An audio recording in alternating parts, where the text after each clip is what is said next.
गोंड एक जाति जहाँकि सगा समाज युक्त गोंड एक रणरंक दुर्दश स्वाधीन चेता जाति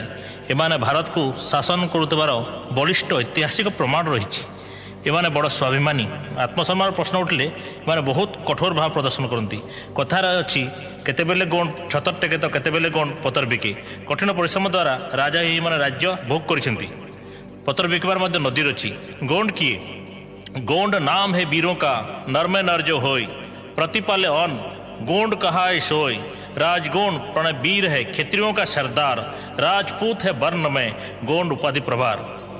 गोंड नाम है वीरों का वीर मध्य श्रेष्ठ जी से होची गोंड नर मध्य श्रेष्ठ जी से होची गोंड जे अन्नदान कर प्रतिपालन करछि से होची गोंड जे रणरंक एवं पणरक्षा करने से पणरक्षा करे राजगोंड प्रणय वीर है क्षत्रियों का सरदार राजपूत है वर्ण में गोंड उपाधि प्रभार